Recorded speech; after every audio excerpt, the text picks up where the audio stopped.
There are a number of people that bring out passages from the Bible and say, look, we don't have to obey the law anymore. We're in Messiah. We're in the Spirit.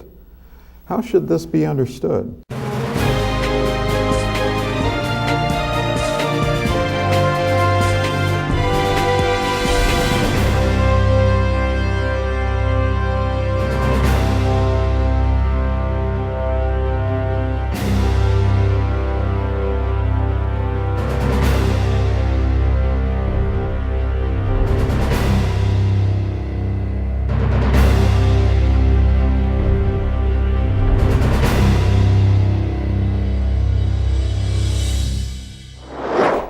Let's get to the truth of the matter. I'm David Brett, here with John Fisher, bringing you Revealing the Truth. And today we want to talk about specifically anti-law scriptures that are brought up by those who are thinking that the law is no longer valid for us because we now have the Spirit, we have the Messiah, we are justified in Him. And, to this we agree. We are justified in Him.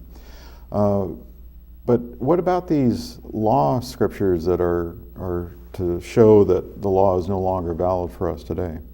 I think it's important to understand some key words, and law can mean a number of different things, and we can get into a little bit of that. But there is one word, specifically sin, that we want to identify. And sin is brought out in 1 John 3:4. It says, "Everyone who practices sin also practices lawlessness, and sin is lawlessness." So sin is defined, but against whose law would this be talking about? Now, if we go into Romans chapter 13, if we go into, I think it's 2 Peter, even Peter says, honor the king. He's not talking about just honoring the Heavenly Father, but we do this by honoring the laws of the land. But we're talking about Yahweh's instructions, like not killing, murdering, not committing adultery, even a law like keeping the seventh day holy, which He set apart from creation. That isn't just for Israel, it's for Israel and anyone who would be a part of the household. So it was for sojourners, it was for the stranger, anyone who wanted to serve Yahweh. And it's important to understand this because as we look at what we find in the New Testament, I think we'll basically stick with the New Testament for the most part, which were letters written back and forth. So what did they have at that time? They had the scriptures, the Tanakh, the Genesis to Malachi, as we have it laid out in most Bibles today. But notice what Paul says here in Romans 5, actually let's go on to 6, after talking about a few things. And of course he was a little difficult to understand at times, but he says in chapter 6 verses 1 through 2. What shall we say then? Are we to continue in sin so that grace may increase? May it never be. How shall we who died to sin still live in it? So he's basically bringing out a concept that we've died to sin. So what does that mean? Well, in context of what sin is, we've died to law breaking, specifically to Yahweh, but also to the laws of the land. When we cross-reference and look at some of the different letters and what was being said, in Acts chapter 24, for example, Paul is stated as being obedient to the law. In fact, he says in verse 14 of 24, says, believing everything that is in accordance with the law and that is written in the prophets. He goes down, verse 16, it says, in view of this, I also do my best to maintain always a blameless conscience, both before Yahweh and before men. So he understood, as Peter did, and as he himself laid out in Romans 13, how we are to be obedient to the laws of the land, because they are essentially established. They're allowed to rule. He puts rulers in their place so that there's order and peace in the land. It doesn't always occur that the peace comes about. But we do have basic laws and principles that we are to, we can't just go around stealing from our neighbor and expect, no consequences from that. That's a civil law, but it's also related to Yahweh's law. I've heard pastors tell me that, one, don't read the Old Testament because it's only good for a few stories, which is the foundation of the New Testament. And, Absolutely. And we see today people studying the New Testament and trying to understand the Old Testament out of the New, but it doesn't work that way. We have to start with the foundation, understand the Torah, the writings of the prophets, in order to understand what the New Testament is all about. Mm-hmm. Paul was brought before Festus and claimed to have been breaking the law. He tells Festus, look, I have committed, in verse 8 of chapter 25 of the book of Acts, I have committed no offense either against the law of the Jews or against the temple or against Caesar. Now, in my translation, law is capitalized. This is a New American Standard Bible. And some might say, oh, that's the Torah. No, I don't think that's referring to the Torah. It says either against the law of the Jews or against the temple or against Caesar. Now, there's basically three things brought out here. Law of the Jews, against the temple, against Caesar. One would be Pharisaical laws, I think is what Paul is describing here. Against the temple would be Yahweh, against his laws, and against Caesar, against man's instructions that are not against Yahweh's law. Of course, you have Shadrach, Meshach, and Abednego during Babylon, King Nebuchadnezzar's time, in which the law was passed that they're to bow down to this idol. We're not. Let it be known to the king we're not doing that. And they went off into a fiery thing that had been set up for them, or anyone who broke the law of the land, of the king's law. But they were protected. They were saved out of that. But they basically said, look, even if Yahweh doesn't save us, let it be known to the king we're not going to bow down to this pagan idol. Why? Because it's forbidden in the law. So today, are we to, now that we have the New Testament, and the Old Testament is, that's old Mosaic law, as is often said. Do we now have the privilege to bow down to pagan idols? I don't think so. Mm-hmm. Why? Because the law still is applicable to us. And who did the King Nebuchadnezzar, see in the fire with the three? He found someone else in there. Right. Yeah. Like this image, like the Son of Man. Yes. So it was Yahshua, basically. It appears to be, yes. Yeah. So we should talk a little bit about the Pharisaical laws, the law of the Jews, because even when you go into the New Testament, you find there's seems to be a difference. Like during the Passover time, there was what the Jews were doing, and then what was actually according to what was right according to Scripture. And we have booklets on these type of things. This one is called The Passover, a Memorial of Old Time. I believe that gets into that a little bit. But the Pharisaical laws are essentially the laws that were added to and actually distort or corrupt Yahweh's instructions. And you find this in Matthew chapter 15, you find it in other areas, you find in, I think it's in John and another place where Yahshua told the individual to pick up his mat and be healed, and picked up his mat and go home. Well, he did, and the Pharisees were outraged. Well, he's breaking the Sabbath. Well, no, he's not. He's breaking their law, which is in the Talmudic writings, even today, about that not allowing a person to pick up their mat on the Sabbath day. That's not Yahweh's instructions. That is their instructions. And, it may have been done to put a hedge around the Sabbath. So, good intent maybe initially, but that just collapsed over the commandment. So it became a burden for the people. It wasn't an enjoyment. The Sabbath was to be an enjoyment, a day of rest and enjoyment. It was a violation of the teaching of Yahweh, not to add or take away from what has been written. Mm-hmm. So we just want to go over some of these things, because, bringing this up, that gives us an idea of what the Jews were doing. And you find this in Matthew chapter 15, you find it in other areas. You find in what it is like to be legalistic, and we don't want to be legalistic. We do, however, want to be obedient children. So what's the difference? Well, if you take laws and add to and cover up Yahweh's instructions, well, that's legalistic. We're not wanting to do that. We do want to pay attention to what Yahweh wants of us. And today we're given a spirit, we're given insight, we're given help. Let's go over to Ezekiel 36:26. Now this is prophecy that is going to be in motion.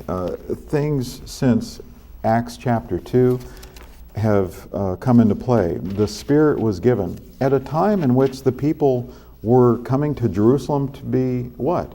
Well, to be obedient to Yahweh, to keep the Pentecost, or what's also called Feast of Weeks. It was a time period in which Holy Convocation was to occur.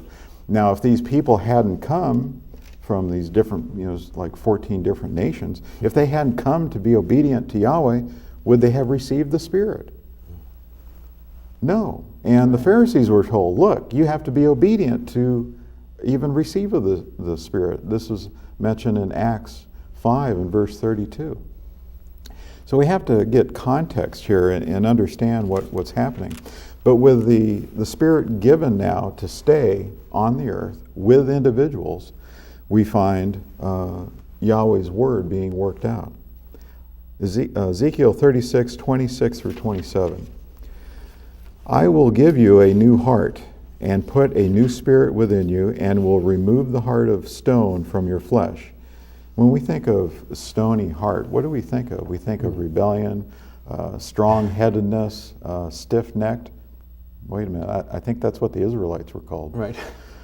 It's because they kept going backwards and not forwards. I mean, they would go forwards for a time, but then they would turn, and they tested Yahweh 10 times in the wilderness. And initially, he understood their persecution and what they had gone through, and he was,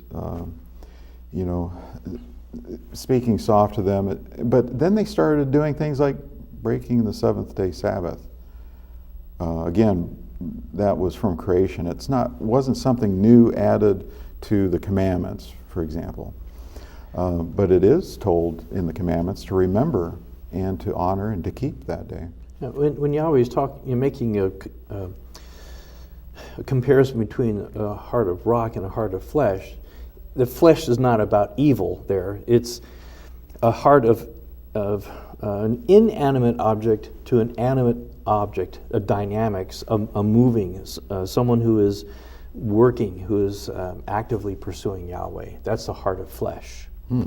So almost like the comparison figuratively, light against darkness. I mean, we have evil and versus good, essentially, with symbolism there. Yahweh continues here in Ezekiel 36:26. I will remove this heart of stone from your flesh and give you a heart of flesh. I will put my spirit within you and cause you to walk in my statutes, and you will be careful to observe my ordinances. What is the Spirit? What is the reason for the Spirit to be given to us today? Is it not for obedience? Did you know the Old Testament was written in Hebrew, the original language? Yes, I did. What about the New Testament? Was it originally written in Greek, or was it translated from Hebrew? And why were the revealed Hebrew names of Yahweh, our Heavenly Father, and Yahshua, His Son, the Messiah, left out of the New Testament? Those are great questions. Learn the biblical truth. Request our free pamphlet. Was the New Testament originally Greek? You can receive our free pamphlet by visiting us online at www.yaiy.org or by writing to YAIY 2963 County Road 233, Kingdom City, Missouri 65262, and call us toll-free at 1-877-642-4101. When we look into the New Testament letters and understand what they understood with the scriptures that they had, with the scriptures that we have today, and we see what has happened, because there is a change in the law that is applicable to us, And Hebrews, the author here in Hebrews 10, verses 16, is quoting Scripture. He's quoting Jeremiah 31, 33, and also 34. He says this, "This is the covenant I will make with them after those days, says Yahweh. I will put my laws upon their heart, and on their mind I will write them." So here is this process occurring in which was a little different than what we find previously, whereas the people were to get the laws on their mind and to get them onto their heart. Yahweh has been concerned with the heart from the very beginning. He wants an obedient heart. But what we find having happened is the people were at fault. They didn't have the heart. And you find this in Hebrews 8, verse 8. It says, "For finding fault with them," not with the initial agreement, just finding fault with the people, he says that he will effect this new covenant and with the house of Israel and with the house of Judah. So is Israel done? Is Judah done? These are no longer his people? No. Amos 9:9 brings out future prophecy in which he will bring about a remnant to be saved. These things will be worked out. But even in the book of Acts, this process had already started. And Jews were there, others were there, and they received of the Spirit.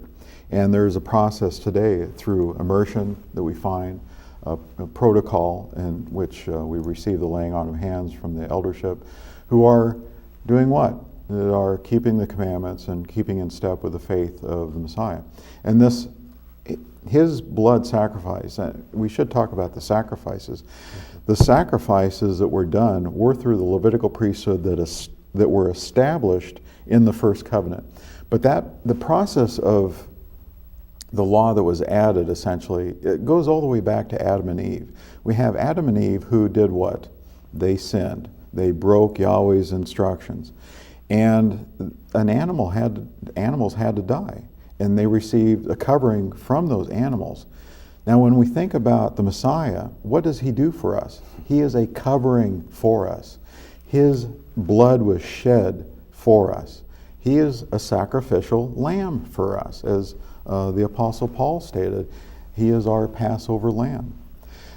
So things like Abel offering a sacrifice, it was before the Levitical priesthood, but yet it was still in that conceptual idea that to justify or be justified or to have a right relationship with the Father, you have to offer these sacrifices because man sins. We all fail in different areas. But the Spirit today is to give us the help that we need to be obedient from the heart, that we can be blameless. Paul, the Apostle Paul, was considered to be blameless, even though he admitted he dealt with a struggle within himself. We do as well. We struggle with the flesh, the desires of the flesh, which are what? Which are obvious. Sexual immorality, idolatry, covetousness, these type of things, all of which have laws against. What doesn't have laws against? Well, there's no laws against having proper love, no laws against having self-control, no laws against having compassion and mercy towards someone. But those things, without obedience to the Father, are fluff. Mm-hmm. There has to be substance. If you say you have love, and yet you go and cheat, steal, and lie, is that proper love? I think, as we think about these things, it should be pretty obvious that no, that would not be love. So if we are to love Yahweh, which is, with all of our heart, mind, and being, which was basically a commandment back in the Old Testament, which is essentially, should be maybe referred to as a first agreement or first covenant, which was known to have taken place for the people. But essentially we have, in Deuteronomy 10, verse 12, it says to serve Yahweh, your Elohim, with all your heart and with all your soul. That word soul there is being. Verse 16 Circumcise then your heart and stiffen your neck no more. Chapter 1, or chapter 11, verse 1 says, you shall therefore love Yahweh your Elohim and always keep his charge, his statutes, his ordinances, his commandments. I'm sorry, what? We're to do what always? And from the heart? And this is what the author of Hebrews was explaining to the people. Is he explaining only to the Jews so that the Jews can understand? No, this is for us. This is instruction for us. And so when we look at other scriptures, let's look at Colossians 2 and think about what is said there. Colossians chapter 2, and we might remember Nebuchadnezzar and man-made laws that are against Yahweh's laws. But in Colossians 2, and there's a reason why we want to remember that. Colossians 2 talks about, well, let's see, in verse 14, having canceled out the certificate of debt consisting of decrees against us, which is hostile towards us, he has taken it out of the way, having nailed it to the tree, or the torture stake. The word there is storos, and it basically means a stake. So that's all of Yahweh's instructions, right? Not in context, that's not what it's saying. Verse 4 of chapter 2, I say this so that no one or no man will delude you with persuasive argument. Verse 8, see to it that no one takes you captive through philosophy and empty deception according to the tradition of men, according to the elementary principles of the world, rather than according to Messiah. Well, what would be according to Messiah? Obedience, love, the proper kind of love. But what's this? The philosophies and empty deception according to the tradition of men. Pagan ways, Gnostic ways, things which have this involved. Do not handle, do not taste, do not touch. Verse 21. Backing up in context, it says, you have died, if you have died with Messiah to the elementary principles of the world, why, as if you were living in the world, do you submit yourself to such decrees? What decrees? Backing up, verse 18, let's get some context. Let no one keep defrauding you of your prize by delighting in self-abasement with the worship of angels, taking his stand on visions he has seen, is inflated without cause by his fleshly mind, and not holding fast to the head, of whom the entire body being supplied and held together by joints, ligaments, and it goes on. What are we talking about? Verse 23. These are matters which have, to be sure, the appearance of wisdom in self-made religion, self-abasement, severe treatment of the body. Even today you have people that do things to their body and they think they're worshiping properly by doing that. It's extreme heathenism that we see working in the world today. So this is not talking about Yahweh's instructions. It's talking about man-made laws, or dogma is the Greek word. And wherever you find the word dogma, it's essentially relating to man-made instructions, not Yahweh's instructions, but man-made instructions. Now some might point out, well, verse 17, things that are a mere shadow of what was to come, but the substance belongs to Messiah, as this translation has it. But we have to understand what is being said here. It's the body of Messiah is to judge, to discern. We're talking about, making decisions here. In verse 16 it says, let no one is to act as your judge in regard to food or drink or in respect of festival or a new moon or a Sabbath day. Now that is Yahweh's instructions. No one is to judge you on that. You are to judge yourself on that, whether or not you're doing it correctly. And that is in the law, and it was available to the people. And that's what they referred to. That's what they searched. The Bereans were known to have searched the scriptures, which do point to the Messiah.